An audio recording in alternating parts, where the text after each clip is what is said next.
Segunda de Corintios 3 en adelante dice: comenzamos otra vez a recordarnos nosotros mismos, o tenemos necesidad, como alguno, de carta de recomendación para vosotros, o de recomendación de vosotros. Vuestra carta sois vosotros, escrita en nuestros corazones, conocidas y leídas por todos los hombres, siendo manifiesto que soy carta de Cristo, expedida por nosotros, escrita no con tinta, sino con el Espíritu de Dios vivo, no en tabla de piedra, sino en tabla de carne del corazón. Y tal confianza tenemos mediante Cristo para con Dios. No que seamos competentes por nosotros mismos para pensar algo como de nosotros mismos, sino que nuestra competencia proviene de Dios, el cual asimismo nos hizo ministro competente de un nuevo pacto, no de la letra, sino del Espíritu, porque la letra mata, mas el Espíritu vivifica. Y si el ministerio de muerte, grabado con letra en piedra, fue con gloria, tanto que los hijos de Israel no pudieron fijar la vista en el rostro de Moisés a causa de la gloria de su rostro, la cual había de perecer. ¿Cómo no será más bien con gloria el ministerio del Espíritu? Porque si el ministerio de condenación fue con gloria, mucho más abundante en gloria el ministerio de justificación. Porque aún lo que fue glorioso no es glorioso en este respecto, en comparación con la gloria más eminente.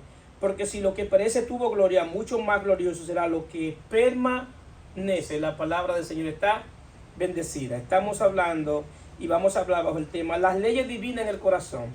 Las leyes divinas en el corazón. Ustedes saben que Dios es considerado como un legislador.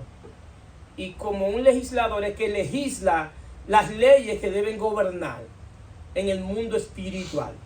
Las leyes del mundo físico, vamos a decir, es una imitación de las leyes en el mundo espiritual. Las leyes en el mundo espiritual vienen a poner orden para poder convivir en comunidad. Todas las comunidades tienen leyes. Hay leyes que se escriben, hay otras que no. Hay leyes que son conocidas y hay leyes que los hombres están escritas en el corazón del hombre, como por ejemplo la ley moral de Dios. Casi o todas las comunidades establecen leyes, y esas leyes para ellos poder convivir, y establecen que el que viole esas leyes tienen consecuencias, tienen castigo. Entonces Dios establece leyes espirituales porque Él es un legislador. Ahora bien, cuando nosotros hablamos del ministerio del Espíritu y hablamos en día pasado la obra del Espíritu y el ministerio del Espíritu, y estuvimos hablando y diciendo que una de la principal obra del Espíritu era el convencimiento de pecado, de justicia y de juicio. Es decir, nadie puede servirle a Dios si el Espíritu de Dios no le convence de pecado, y lo que le convence es del pecado de la incredulidad, de no creer en Cristo. Pero también vemos que el Espíritu Santo es que produce arrepentimiento. Es decir, el quien hace que tú cambies tu manera de pensar es el Espíritu Santo. Nadie puede arrepentirse porque quiere arrepentirse. La gente se arrepiente cuando es convencido por el Espíritu Santo. Es decir, la gente no se arrepiente porque yo le dije que tiene que arrepentirse, sino cuando el Espíritu Santo le convence de que tiene que arrepentirse y que su conducta no es una conducta agradada, que le agrada a Dios. También hablamos que el Espíritu Santo es quien hace la regeneración del Espíritu, cuando el Espíritu de Dios se une a nuestro espíritu. También vemos una obra del Espíritu que es la santificación. También el Espíritu produce lo que se llama el fruto del Espíritu, y también da dones ministeriales y dones del Espíritu. Y el Espíritu Santo da dirección, porque dice la palabra que los que son hijos de Dios son dirigidos por el Espíritu de Dios. También da iluminación del entendimiento. Entonces vemos que verdaderamente la obra del Espíritu es una obra bien amplia, y muchas veces nosotros, por eso decía que la canción está relacionada a lo que lo voy a predicar, porque la canción decía que le pedíamos perdón si hemos descuidado la obra del Espíritu, y por consiguiente yo me doy cuenta que todos nosotros hemos descuidado la obra esencial del Espíritu. Es decir, en muchos círculos cristianos quieren ver una evidencia y un mover del Espíritu, lo cual es bueno. que se sienta la presencia de Dios y que estemos aquí en la presencia de Dios. Eso es extraordinario y maravilloso. Bien, ahora bien, esto es un asunto de que esa presencia que sentimos aquí puede ser que solamente la sintamos cuando estamos en el servicio, en el culto. Ahora bien, pero fuera de aquí tenemos una vida. Fuera de aquí nos topamos con la realidad. Fuera de aquí nos topamos una relación de pareja.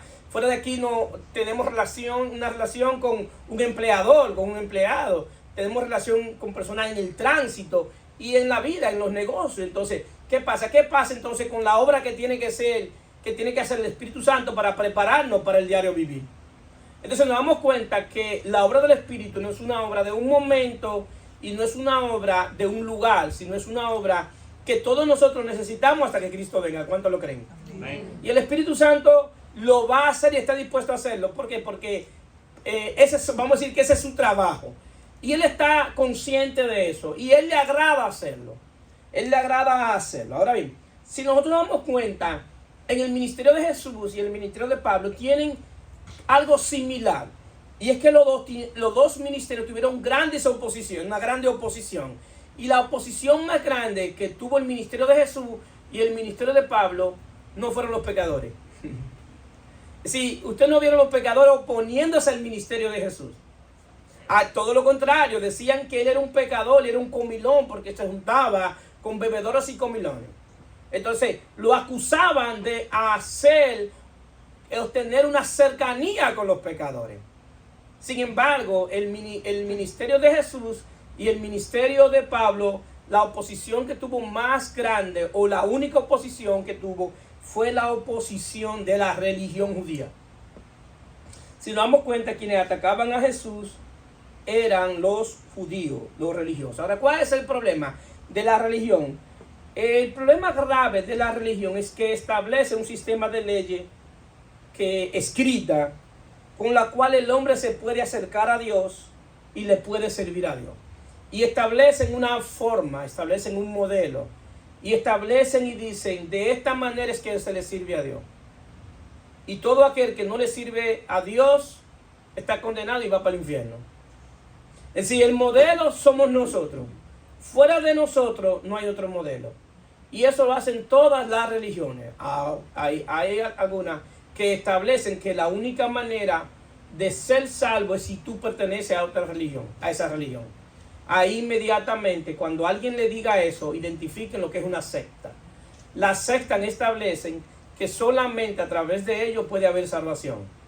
Es decir, ellos anulan la obra de Cristo y establecen que lo que ellos hacen y de la forma que ellos hacen es la manera como se les debe servir a Dios. Ahora bien, existe lo que se llama el pensamiento de origen. ¿Qué es el pensamiento de origen? De donde nace el pensamiento. Todo pensamiento tiene una fuente de donde nació. Y lo que tenemos que hacer entonces para poder entender algunas cosas en términos espirituales y de la Biblia, tenemos que ir al pensamiento de origen. ¿Quién fue que planteó que las cosas se deben hacer así?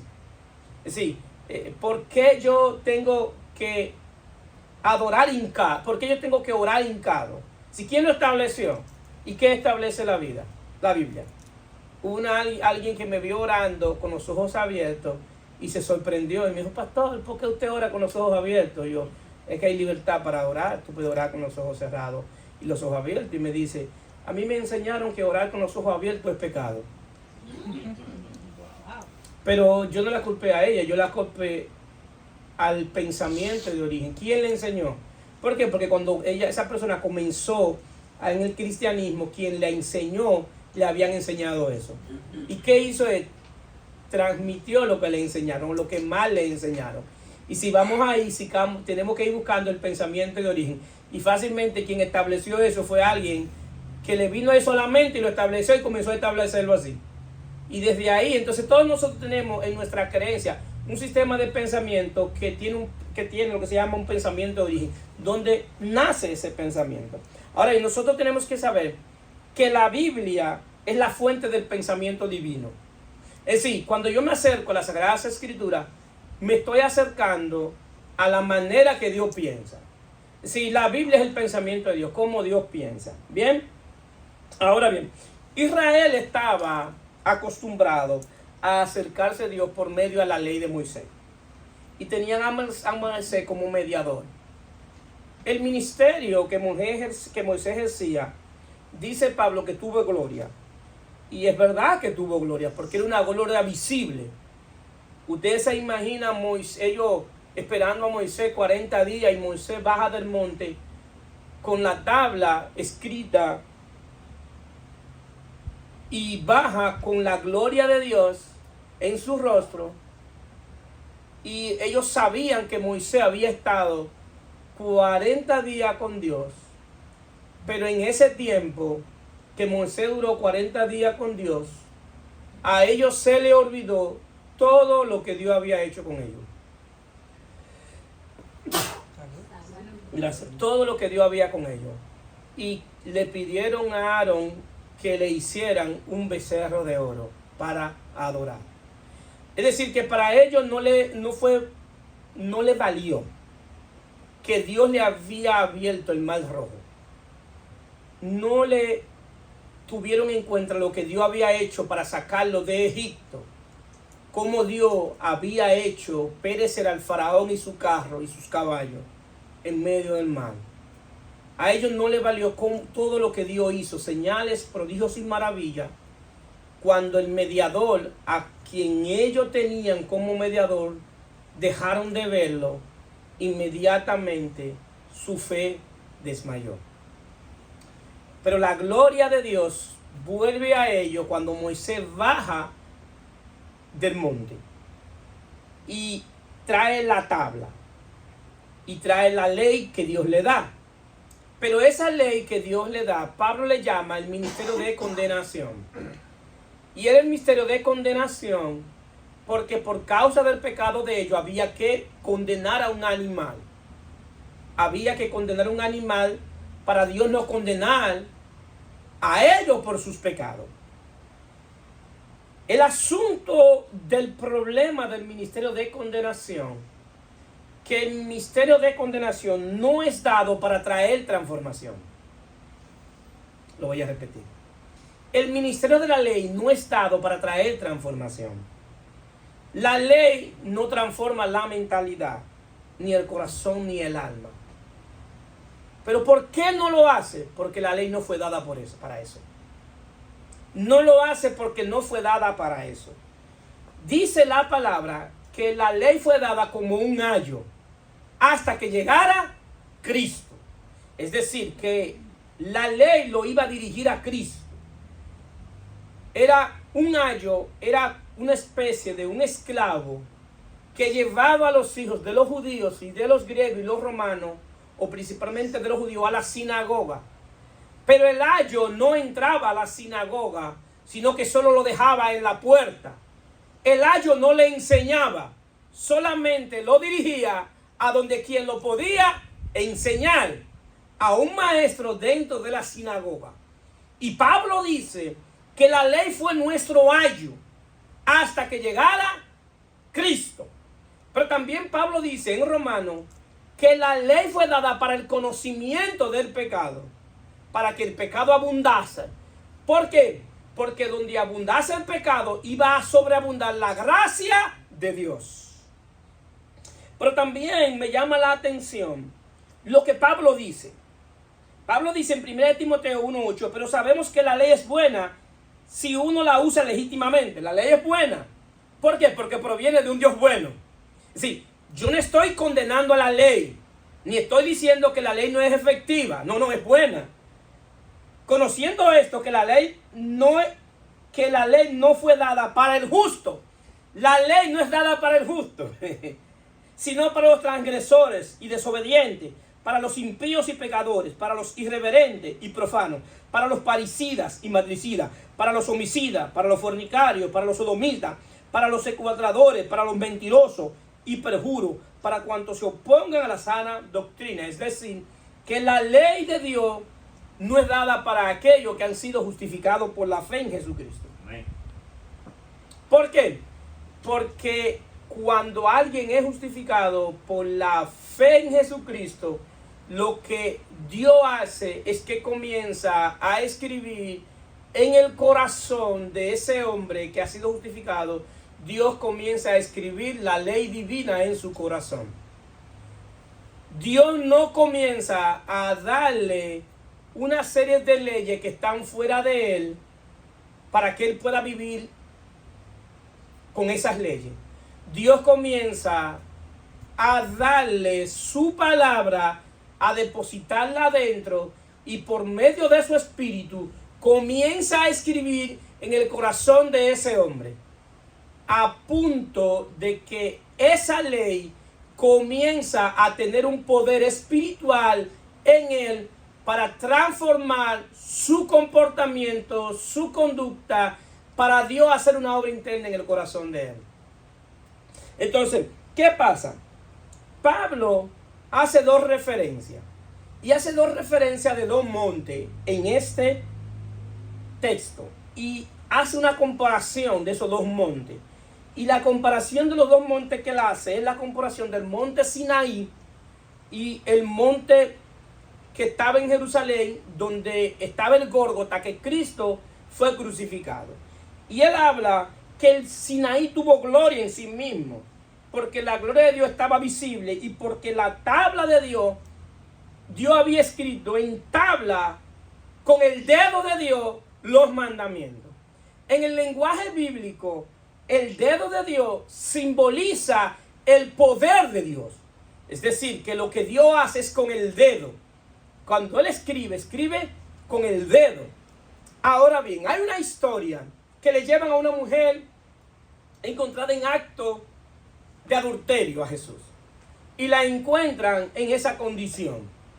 Y esta gente, como Jesús decía que era Dios, y se había establecido que en la ley de Moisés, que el que fuera encontrado en acto de adulterio debía ser muerto a pedrada, pero debía ser llevado tanto el hombre como la mujer, y ellos llevan solamente a la mujer. Ahora bien, me llama la atención que Jesús, cuando escucha la acusación, porque ellos llevaron esto para tentarlo, y cuando ellos llevan la mujer para que sea acusada, ellos estaban buscando el juicio de Dios, estaban buscando la justicia de Dios. Entonces, ¿pero qué sucede? Dios también es misericordioso, y Jesús tenía que establecer justicia y juicio, como hace Dios. ¿Por qué? Porque Él es Dios, ¿sí o no? Es decir, Él no podía exonerarla de la culpa, lo cual no exoneró, porque Jesús no exoneró a la mujer. Lo que Él estableció, que el que estuviera libre de pecado, que tuviera la primera piedra. Es decir, hay que hacer juicio, y yo estoy de acuerdo con ustedes. El asunto es que quien la va a apedrear tiene que estar libre de culpa. Y aquí el único que está libre de culpa soy yo, y no la voy a apedrear.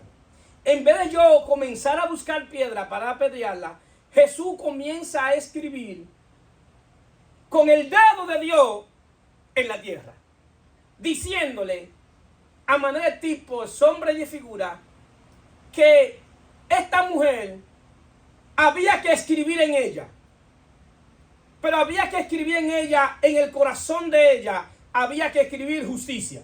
¿Por qué?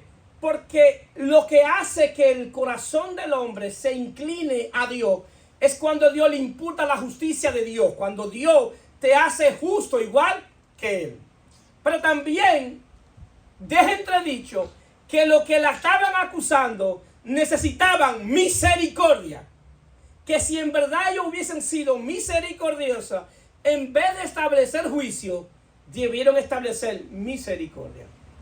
Queridos hermanos, nosotros verdaderamente como creyentes, todos los que estamos aquí, una de las cosas que debemos ser ejercitados es en la misericordia y la justicia. ¿Por qué? Porque verdaderamente nuestro corazón va a cambiar cuando nosotros podamos ver la justicia de Dios como Dios la ve, y ver la misericordia de Dios como Dios la ve. Entonces, vemos entonces que Dios le está diciendo que esta mujer puede cambiar, no porque la apedreen. Esta mujer puede cambiar si se escribe otra ley en el corazón de ella. Así como Dios escribió con el dedo de Dios los 10 mandamientos, que es la ley moral, Jesús deja ver que esta mujer puede cambiar si es escrita en su corazón otra ley. Había que escribir en el corazón de ella para que ella dejara de ser una mujer pecaminosa, para que dejara esa mala conducta. Ahora bien, vemos entonces que si el dedo de Dios es el poder de Dios, no puede cambiar al hombre si este dedo de Dios opera afuera. De la única manera que el dedo de Dios puede cambiar al hombre es cuando el dedo de Dios comience a escribir dentro, en el corazón. Entonces, ¿qué pasa? Hay un profeta que le llaman el profeta mesiánico, que es Isaías. El libro de Isaías es extraordinario, porque es quien más habla de Jesús, del Mesías, y fue escrito 750 años antes que Jesús apareciera. Isaías dice algo importante con relación al monte. Isaías 2:2 dice: acontecerá en los postreros de los tiempos que serán confirmados el monte de la casa de Jehová como cabeza de los montes, y será exaltado sobre los collados, y correrá a él todas las naciones. Y vendrán muchos pueblos y dirán: venid, subamos al monte de Jehová, a la casa de Dios de Jacob, y nos enseñará sus caminos, y caminaremos por su senda. Porque de Sión saldrá la ley, y de Jerusalén la palabra de Jehová. Él está diciendo, está hablando del monte de Sión, está hablando del monte de la cruz, está hablando donde Cristo fue crucificado. Y está diciendo que en un momento llegará que la gente no iba a tener que ir al Sinaí, que en el Sinaí no estaba la solución del hombre, que la solución del hombre estaba en el Gólgota, estaba en la cruz, que de la cruz iba a salir la ley de Dios y la palabra de Dios, porque la ley de Dios es Cristo y la palabra de Dios es Cristo. Él está diciendo que de ahí era que verdaderamente el hombre iba a poder subir a ese monte y encontrarse con Dios. ¿Por qué? Porque como ustedes saben, aunque nosotros veíamos a Jesús como un hombre simple y normal, pero por dentro estaba lleno de gloria y de verdad. Es decir, era exactamente la imagen del Dios invisible, estaba manifestada en la encarnación de nuestro Señor y Salvador Jesucristo. ¿Cuántos lo creen? Amén. Entonces, ¿qué sucede? La ley de Dios es Cristo y la palabra de Dios es Cristo. Por eso es que entonces Pablo puede entender y saber y decir esta palabra que es Cristo en vosotros la esperanza de gloria. Es decir, que si el ministerio de condenación tuvo gloria, una gloria que está afuera, el ministerio de la justificación es una gloria más grande y más eminente. ¿Por qué? Porque la gloria ahora yo no la veo fuera, la gloria yo la tengo dentro de mí. Es decir, que la gloria ya no está lejos, que la gloria no está en un monte, que la gloria no está en un local, que la gloria no la tiene un hombre, la gloria lo tienen todos aquellos que han creído en nuestro Señor y Salvador Jesucristo. Es decir, que la gloria está dentro. Y ahora le damos paso al ministerio más glorioso, que es el ministerio de la justificación. El concepto, la doctrina más fundamental y más fuerte que puede tener el Evangelio es la justificación por la fe. La justificación por la fe es un acto legal establecido por Dios, donde Dios te declara libre de culpa, no inocente. Y la razón que Dios te declara es como que tú vas a una corte y estás frente a un juez y presentan todos tus cargos y te establecen todo lo que tú has violado y toda la ley que tú has violado y te establecen ese cargo. Es decir, que no hay manera de que tú salgas de ahí. Y el juez no puede declararte inocente, pero tampoco puede declararte culpable. Y establece lo que es la justificación por la fe, donde Él no te puede condenar por tus pecados, porque ya por tus pecados fue condenado Cristo. Y de ahí nace la doctrina más poderosa y más fuerte, que se llama la justificación por la fe. Por eso Romanos 5 dice: justificados pues por la fe tenemos paz para con Dios por medio de ¿quién? De Jesucristo. Y ese es el concepto de la justificación por la fe. Ahora, ¿Cuál es lo importante de la justificación por la fe? Que la justificación por la fe me reconcilia con Dios. Después de ser yo justificado, viene la reconciliación. Es decir, que viene algo extraordinario. Y Dios había dado una promesa para el pueblo de Israel, para aquellos que fueran justificados. Y está hablando en Isaías 43:25, dice, yo soy el que borra tus rebeliones por amor de mí mismo y no me acordaré de tus pecados. Está hablando del perdón divino. Es decir, que cuando tú recibes el perdón divino, Dios no se recuerda de tu pecado. Yo quisiera someter a consideración, y lo que tenemos hijos aquí, cuando nuestros hijos cometen un error y pasa el tiempo y se subsana el error, ¿cuál de nosotros como padres es capaz de recordarle a nuestros hijos el error que cometieron? ¿Cuál de nosotros los padres? Las esposas sí les recuerdan los errores a las esposas, pero un padre no anda detrás de su hijo. Mira que hace 5 años tú me mentiste. Mira que tú me fallaste. Mira que tú no te comportaste como hijo. ¿Por qué nosotros no somos capaces de andar recordándole a nuestros hijos los mal que se han portado? ¿Por qué? Porque todavía en nosotros queda la imagen de Dios. Y Dios es un Dios que no anda detrás de nosotros diciéndonos lo malo que nosotros fuimos, sino Dios es un Dios que nos hace afirmarnos en saber quiénes somos en Cristo.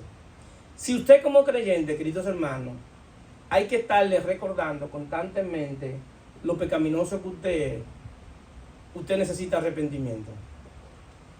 Si a usted hay que recordarle todos los días todo lo malo que usted ha sido, usted necesita arrepentimiento. ¿Por qué? Porque nadie ahora me puede medir, ni a mí ni a ustedes, por lo malo que hemos sido. Todo el que tenga que medirme a mí va a tener que medirme conforme a la dimensión de la cruz. Bendito sea su nombre. Si ahora mídame en Cristo, no me mida como yo era antes de estar en Cristo, mídame ahora mi comportamiento estando en Cristo. Porque puede ser que ahora mi comportamiento en Cristo sea más condenatorio, que Dios no me va a condenar por eso, pero sea más condenatorio que cuando yo estaba en la calle. Porque cuando estábamos en ignorancia era normal que hiciéramos eso, pero ahora estando en Cristo se supone que debe haber un cambio de mentalidad y debe haber una transformación. Y eso lo hace el perdón divino. El perdón divino hace que tú te sientas confiado en Dios y te acerques a Dios confiadamente al trono de la gracia. Es decir, nosotros no nos acercamos a Dios como los hijos de Dios no se acercan a Dios como un trapo de inmundicia. Usted nunca me ha escuchado, ni me van a escuchar en una oración pidiéndole a Dios, diciendo, mírame Señor, que yo soy un trapo de inmundicia. No, yo no soy un trapo de inmundicia. Yo soy un hijo de Dios. Amén. Y usted es un hijo de Dios. Amén. Y como hijo de Dios, usted debe entrar a la presencia de Dios como hijo. Por eso el Padre nuestro es Padre nuestro que estás en el cielo. ¿Por qué? Porque Jesús le quería enseñar el modelo de oración, que los judíos oraran como hijos. ¿Por qué? Porque ellos nunca vieron a Dios como Padre. Esa es la diferencia de nosotros ser adoptados por medio a la obra de Cristo y por medio de la regeneración. Que ahora yo puedo entrar a la presencia de Dios y hablar con Dios como hijo de Dios. Y como hijo de Dios, así como mis hijas tienen la confianza de decirme ciertas cosas que a mí no me gustan, pero me la dicen, así como hijo de Dios, yo le digo a Dios, Señor, yo creo esto, y entiendo esto, y hablo con Él como hijo, aunque no tenga la razón. Pero le hago saber que como hijo de Él, yo le estoy diciendo lo que yo siento. Ahora Dios ahí va a trabajar conmigo para enseñarme por qué Él permite las cosas. Ahí Él va a trabajar con nosotros para transformarnos. ¿Por qué? Porque lo que Él está haciendo es una relación con un hijo que Él ha depositado su espíritu. Entonces, Isaías 1:18 dice, venid luego, dice Jehová, y ya estaremos a cuenta. Si vuestro pecado fuese como la grana, como la nieve serán emblanquecidos. Si fuesen rojos como el carmesí, vendrán a ser como blanca lana. Es decir, que la ley de Dios escrita en mi corazón trae transformación. La ley de Dios en mi corazón trae perdón divino. Me hace sentir que yo estoy perdonado. Y la razón por la cual nosotros tenemos paz es porque nuestros pecados han sido perdonados. La paz que sobrepasa todo entendimiento es la paz que da el Espíritu de Dios, porque ya tú sabes que no eres un reo en condenación ni eres un prófugo de la justicia de Dios. Entonces vemos los dos textos, que el perdón divino y cuando Dios escribe en mi corazón, sí hay transformación. Ahora bien, también Dios le da una promesa. Y le da una promesa en Isaías 43:18. Dice, no acordaré de las cosas pasadas, ni traigáis a memoria las cosas antiguas. He aquí que yo hago cosas nuevas. Pronto saldrá la luz. No la conoceréis otra vez. Abriré camino en el desierto y río en la soledad. Hay una promesa, hay una palabra profética para aquellos que están en Cristo. Esta palabra que Isaías dice se cumple en Cristo y se cumple después de la muerte y la resurrección de Jesucristo. Es decir, que Dios ahora en Cristo Jesús ha borrado mi pasado, ha cambiado mi mentalidad. Dios ahora en Cristo está haciendo cosas nuevas. Amén. ¿Cuánto lo creen? Amén. Si Dios está haciendo cosas nuevas en cada uno de nosotros. El asunto es que si Dios está haciendo cosas nuevas en cada uno de nosotros, yo no puedo detenerme a mirar hacia atrás lo que pasó, lo que me hicieron, lo que me ofendieron. ¿Por qué? Porque yo tengo que extenderme hacia adelante a ver lo nuevo que Dios está haciendo conmigo. Amén. Yo no puedo retrasar ni atrasar lo que Dios quiere hacer en mi vida. Y eso es responsabilidad mía. Y la manera más efectiva de retrasar lo que Dios quiere hacer en nuestra vida es vivir caminando con heridas del pasado, con ofensas del pasado, con lo que me hicieron, con lo que me ofendieron, que me hicieron así, me trataron así, yo no me merecía ese comportamiento. Yo debo borrar y no debo traer a memoria todo aquello que me sucedió. Yo debo extender la mirada hacia adelante y debo poner la mirada en el que me llamó.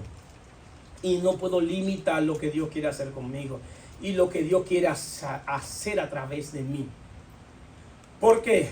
Porque nosotros estamos llamados a ser vasos de honra.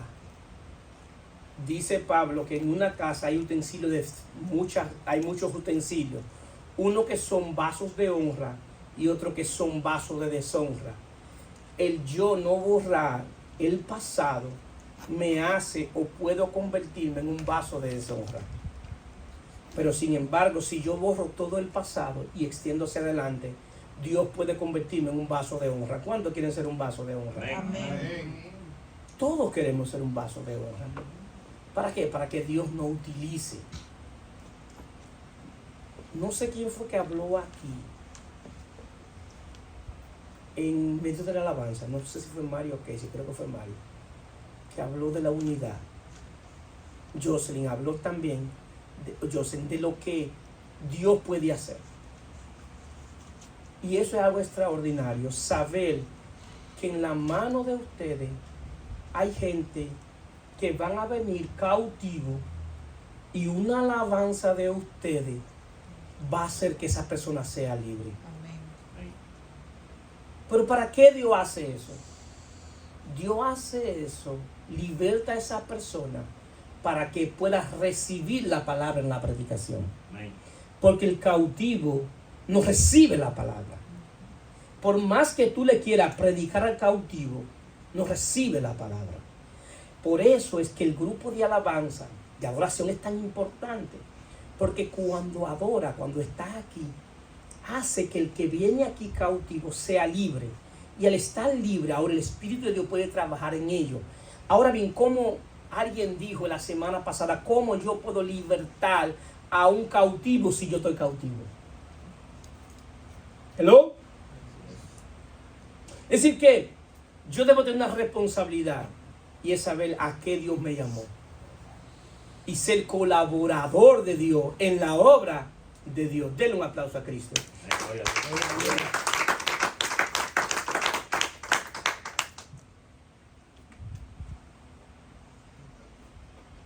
Y es una cuestión de estar consciente de qué es el Evangelio. Es algo de estar consciente de a qué Dios me llamó. Ahora bien, en el texto de Isaías 43:18, dice también que pronto saldrá la luz. Es decir, esta palabra es extraordinaria porque todos nosotros, cuando estamos en proceso, todo se pone como oscuro. ¿Sí o no? llega un momento que yo no encuentro la salida. Y a todos nos ha pasado. Aquí no es que somos más espirituales. El super espiritual no ha vivido eso. Si usted en verdad está en el evangelio, usted sabe que los procesos no nos gustan. Y en los procesos no vemos nada claro. Pero Isaías da una palabra de esperanza. Saldrá la luz. ¿Pero quién es esa luz? Es Cristo. Es decir, que el proceso lo que va a hacer que salga la luz. Que salga la luz, la esperanza. De que aunque yo estoy en proceso, de que yo estoy viviendo algo que no es agradable a mi vida, lo peor no es lo que está pasando. Lo peor del proceso no es lo que está pasando. Lo peor del proceso es no tener esperanza de que las cosas van a cambiar. Pero cuando nosotros ponemos nuestra confianza y nuestra mirada en Jesucristo y dejamos que Dios escribe en nuestros corazones, veremos en medio del proceso que sale la luz. Y yo en el proceso comienzo a ver cosas que no veía. Y muchas veces entiendo que el diablo me está ganando la batalla. Y fácilmente Dios ha permitido ese proceso. ¿Para qué? Para que verdaderamente salga la luz de Cristo en mi corazón. Y cuando la luz de Cristo sale en mi corazón, yo comienzo a entender por qué es el proceso. Y en el tiempo le voy a dar gracias a Dios por el proceso. ¿Cuántos están aquí? Amén. Le doy gracias, Señor, por el proceso. Gracias, Señor, por el proceso. Porque el proceso me ha enseñado el Dios que yo le sirvo. Y el proceso no me va a enseñar nada. Lo que me va a enseñar es el Espíritu de Dios escribiendo en mi corazón. Porque el proceso no me va a enseñar. Quien me va a enseñar es el Espíritu de Dios. Porque no voy a hacer una canción de los procesos. No. Yo no voy a hacer una canción de los procesos. Lo que yo voy a hacer es una canción de lo que el Espíritu de Dios va a escribir en mi corazón. Porque fácilmente el Espíritu de Dios en mi corazón me va a escribir una palabra con letra mayúscula que diga confianza en Dios. Pon toda tu confianza en Dios. Que lo que tú estás viendo no te va a destruir, sino te va a hacer más fuerte para que le sirva a Dios. Y esa palabra va a estar escrita en tu corazón, confianza. Y muchos vientos se van a levantar. Y todo el mundo vuelto loco. Pero miren cómo está y lo que le está pasando. Y él está tranquilo. Y le está pasando tantas cosas. Y está tranquilo. ¿Qué le pasa a ese hombre? ¿Qué le pasa a esa mujer? Es que no le importa nada. Es que no quiere a los hijos. Es que no quiere su salud. ¿Qué es lo que le pasa? No, es que en mi corazón está escrita una palabra. Confianza en Dios. Y esa palabra va a hacer que yo esté firme en medio del proceso. Entonces, ¿qué sucede? También dice algo interesante en el texto, que Dios abrirá camino en medio del desierto. ¿Quién ha visto un desierto con camino? Los desiertos no tienen camino, se borran. Para hacer un camino hay que poner lo que llamamos un Santo Domingo contene. ¿Y cómo tú pones contene? Tienes que echar asfalto, piedra. ¿Cómo tú haces eso en el desierto? Y Dios dice, en medio del desierto le haré camino. Es decir, que en medio de cada desierto, de cada proceso que Dios está permitiendo, hay un camino que Dios está obrando. Amén. Hay un camino que Dios está abriendo. Bendito sea su nombre. Amén. Entonces, ¿qué sucede? Y dice también que otra vez habría camino en el desierto y río en la soledad. Es decir, que habrá río de agua viva dentro de ese momento difícil. El Espíritu de Dios está obrando por medio de la palabra como un río de agua viva que salta para vida eterna. Eso es una promesa que se le da en Isaías. Entonces, ¿qué sucede? La luz es Cristo, el camino es Cristo y el río de agua viva, ¿quién es? Es Cristo. Es decir, que verdaderamente el Espíritu de Dios hará una obra, una transformación cuando yo ponga la mirada en Jesucristo. Entonces, en el 12 hay una situación que Pablo dice, así que teniendo tal esperanza, usamos de mucha franqueza, y no como Moisés, que ponían un velo sobre su rostro para que los hijos de Israel no fijaran la vista en el fin de aquello que había de ser abolido. Ellos pusieron la vista en la ley de Moisés y confiaban en la ley de Moisés. Y Pablo le dice que lo que Dios le dio a través de Moisés fue transitorio, que eso iba a ser abolido. Y el hecho de confiar en la ley simboliza confiar en lo que tú haces por Dios. Eso es confiar en la ley. Todo lo que tú haces por Dios y tú confías en eso, estás confiando en la ley. Y Pablo dice entonces que el entendimiento se le embotó, así que no entendía a Dios. Hay dos tipos de velo. Hay un velo que es un velo de ignorancia. Cuando yo ignoro algo, tengo un velo de ignorancia. Pero también hay otro tipo de velo, que es el velo de la religión. Ahora bien, Pablo dice que el entendimiento se le embotó. ¿Por qué? Porque cuando leían la palabra, la veían con un velo. No estaban viendo a Cristo a través de la palabra. Yo quiero ver si alguien puede ver de esta manera cuando llega la Biblia. Hay muchos de nosotros que acercamos a la Biblia con un velo y comenzamos a buscar y no encontramos. ¿Por qué? Porque tenemos un velo. Y al tener un velo, el entendimiento se embota. Tú no entiendes que Dios te está hablando. Tú no entiendes a dónde Dios te está dirigiendo. Tú no entiendes lo que Dios está haciendo. Tú no entiendes el mover de Dios. Tú no entiendes la palabra de Dios. No entiendes el oído de Dios, lo que Dios te está hablando, lo que Dios está haciendo. Y muchas veces Dios está obrando a través de ti, haciendo prodigios y maravillas en tu vida. Y tú no te das cuenta que Dios está obrando. ¿Por qué? Porque tiene un bendito velo. Y no entienden. Y leen y no entienden. ¿Por qué? Porque el entendimiento se le embotó. Entonces, ¿qué sucede? Pero hay una esperanza. Y hay una esperanza que este velo puede ser quitado. Así como le di una mala noticia de que podemos ver la Biblia con un velo, hay una esperanza que ese velo puede ser quitado. Y la manera de ese velo ser quitada, dice, pero el entendimiento de ellos se le embotó, porque hasta el día de hoy, cuando leen el antiguo pacto, le queda el mismo velo no descubierto, el cual por Cristo es quitado. Es decir, que la manera que nosotros podemos ser quitado el velo, es cuando yo vea a Cristo a través de las Escrituras.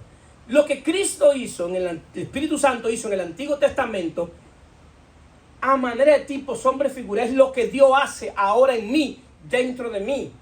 Todo lo que usted vio que ya sucedió a Israel, es lo que Dios ahora está haciendo en nosotros, a través de nosotros, dentro de nosotros. Entonces, pero ahora es Cristo que nos quita ese velo. Entonces, ¿qué pasa? Pero hay algo que hay que hacer. ¿Qué es lo que hay que hacer? Convertirse a Cristo. Convertirse a Cristo es que yo voy caminando y sé que voy en una... Convertirse es esto. Yo quiero ir hacia allá a apagar el abanico. Pero para apagar el abanico me dirijo hacia acá. Y cuando veo que no hay abanico, que no puedo apagarlo, ¿qué tengo que hacer? Convertirme en dirección ¿a qué? Al abanico.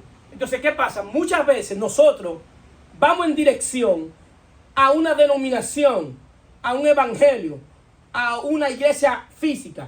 Vamos en dirección a lo que me enseñaron, a lo que me impartieron, y sigo en esa dirección. Entonces, ¿qué sucede? Comienzo a tener no una relación con Dios, sino con una denominación, con un local, con un edificio. Ahora, ¿qué yo necesito? Dejar todo eso y convertirme a Cristo. ¿Por qué? Porque quien me llamó, ¿quién fue? Cristo. Y el día que yo me convierta a Cristo, el velo se me quita. ¿Y qué yo hago? Comienzo a ver a Cristo a través de las Escrituras. Pero cuando yo comienzo a ver a Cristo a través de las Escrituras, cuando yo lo veo, entonces comienza a ser transformada de afuera hacia dentro. ¿Por qué? Porque hay una combinación entre la palabra escrita y el Espíritu de Dios que está dentro de mí. Y lo que está afuera, Dios comienza a escribirlo en mi corazón. Entonces, cuando Dios comienza a escribir en mi corazón, ahí mi corazón comienza a ser transformado. Yo no necesito una Biblia todos los días que me diga no robe. Aunque la Biblia no ande conmigo debajo del brazo, donde quiera que yo vaya, hay una palabra que está escrita en mi corazón que dice no robe. ¿Cuántos están aquí? Amén. Sí, no tengo que andar con la Biblia debajo del brazo para que digan, mira, el cristiano. No. Cuando la gente vea nuestro comportamiento, va a decir, hay algo diferente en ellos. ¿Qué tienen ellos de diferente? Que Dios ha escrito su ley divina en el corazón. Si yo no necesito la Biblia, no hay que estarme recordando como el pueblo de Israel que había que ponerle en cada lugar, había que ponerle la palabra. En cada lugar, en cada tintero había que ponerle la palabra. Dios no ha vuelto a escribir en tinteres. Dios escribe ahora en el corazón de nosotros. Es en el corazón. Y Pablo dice que cuando la palabra está escrita en el corazón, somos carta leída por otro. ¿Sabe qué está diciendo Pablo?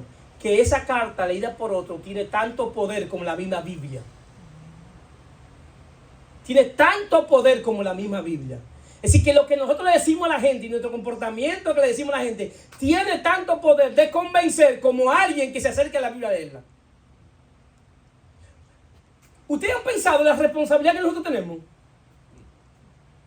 Si Pablo me está comparando a ti y a mí con el poder de transformación que tiene la Biblia. Es decir, que yo puedo hacer una Biblia ambulante caminando. Y por esa Biblia ambulante, la palabra que está escrita en mi corazón, yo soy capaz de dársela a otro. Y ese otro es capaz de arrepentirse, de conocer a Cristo. Y es capaz de que el Espíritu de Dios lo convenza de pecado por la palabra que tú le diste. Es más, la gran mayoría de gente, casi todo, están viniendo aquí, no porque leyeron la Biblia, sino porque alguien le predicó el Evangelio. ¿Sí o no? Amén. Y fácilmente muchos de nosotros quizás le predicamos el Evangelio y no teníamos la Biblia en la mano. Teníamos la palabra escrita, la ley divina en el corazón. Y el Espíritu de Dios en el momento oportuno sacó la palabra adecuada para que se la diéramos a alguien que la necesitaba. Eso solamente lo puede hacer Dios a través de su Espíritu. Entonces, ¿qué sucede? Ahora el Espíritu de Dios quiere darme luz en el entendimiento para que yo entienda. Y aún hasta el día de hoy, cuando leen a Moisés, el velo está puesto en el corazón de ellos. La buena noticia es que la idea es que tenemos que convertirnos al Señor, porque donde está el Espíritu del Señor, allí hay libertad. Donde está el Espíritu del Señor, allí hay libertad. Dios nos salvó para hacernos libres.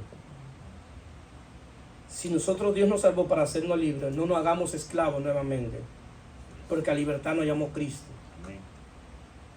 Y verdaderamente Dios puede trabajar cuando somos libres de dogma, de mandamiento del hombre, de falso entendimiento, de cosas que nos explicaron en un tiempo que estaban mal.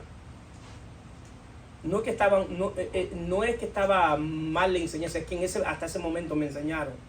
Y como yo aprendí hasta ahí, o el que me enseñó aprendió hasta ahí, está bien, pero ahora yo debo seguir hacia adelante. Pero yo necesito dejar que el Espíritu de Dios libere mi entendimiento, porque ahí va a fluir la libertad de Dios que está en Cristo, de que mi entendimiento, que lo que yo ahora leo pueda entenderlo, que lo que yo entendí de una manera lo entienda de otra manera, y que esto no necesariamente va a afectar mi fe, sino que lo que yo tuve de fe en ese momento, hasta ahí llegaba yo o el que me enseñó. Ahora Dios quiere llevarme a otras dimensiones. Dios quiere hacer cosas nuevas. Dios no es un Dios que te lleva para dejarte en el mismo, que te alcanza para dejarte en el mismo lugar. Y la promesa es que vamos de gloria en gloria. Sí, para mí sería un fracaso que lo que yo sabía hace un año atrás siga sabiendo eso. Si yo no he avanzado en conocimiento de lo que viví un año antes, estoy retrocediendo. Si usted hoy no sabe más que ayer, usted está retrocediendo. En vez de avanzar, está retrocediendo. Se supone que si estamos en Cristo, tenemos que ir siendo transformados, una revelación progresiva. Y no estancamos. No estancamos, ¿por qué? Porque dejamos de aprender. El día que usted deje de aprender, se estancó. Y aquí hay un mar de profundidad de cosas espirituales, tanto para mí como para yo poder compartir con otros. ¿Cuánto lo creen? Amén. Entonces, ¿qué sucede? Por tanto, todos nosotros, mirando a cara descubierta como un espejo la gloria del Señor, somos transformados de gloria en gloria en la misma imagen como por el Espíritu del Señor. La ley de Dios está siendo escrita en mi corazón para transformarme, pero transformarme no a la imagen del pastor, a la imagen del Señor, de Cristo. Y todos nosotros estamos en el trayecto. Uno va más adelante, otro van atrás. Lo único que no puede suceder y que no es permitido que suceda es que usted se quede estancado en el mismo lugar, sabiendo lo mismo. Que lo único que usted puede decir es lo que dijo un año atrás. Dios quiere escribir su ley divina en nuestro corazón. ¿Para qué? Para que verdaderamente podamos ser transformados a la imagen de Cristo. Se pueden poner de pie.